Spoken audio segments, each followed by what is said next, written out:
there is something in the global wind, right? Right now, Greece, when we talk about all these protests here for more benefits and the like, Greece is dealing with the same as we speak, anti-austerity measures going into effect, and they're not being received too nicely or kindly on the part of Greeks who feel enough already.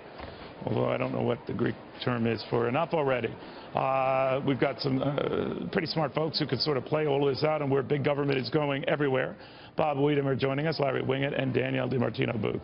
Danielle, what do you think of this global trend, this push? We need more, and we don't necessarily want to be the ones to pay for it. I think you're right about it being global. Now it's a $12.5 trillion experiment into trying not to pay for things, but that's not the American way the last time I checked. Listening to the students earlier, I mean, thinking about working 2 jobs to make my way through community college. That's how I got my start, but I did it. I mean, that seems like that's the honest way to go. This came a little early. Now it'll all be free.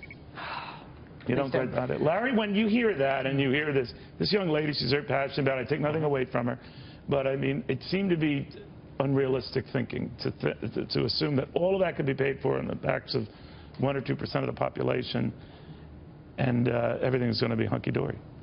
You know, it was real easy for her to say, not having any money, that if she had money, she would be willing to give it all away to take care of other people who, again, don't have money. To me, the most telling thing in the entire interview was her last statement, where she said, if we just get enough people protesting in the streets, we can turn this atrocity around, and evidently expecting people to earn their own way and to pay their own way is an atrocity that needs to be protested. Bob, your thoughts?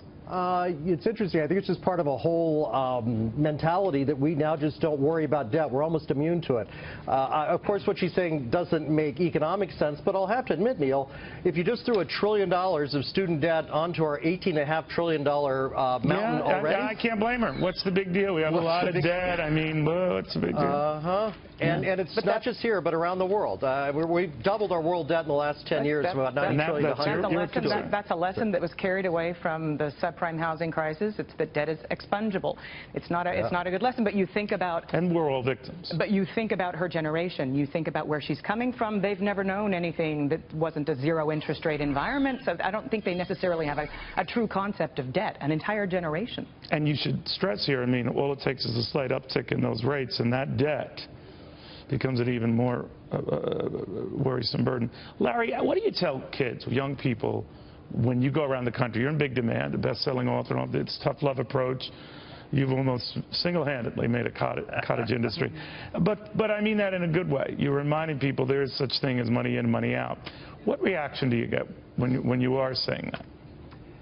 Well, from people who have had to earn their own way, they love what I have to say. But when you're talking to people who have an expectation because their parents didn't train them, people only respond the way they're trained.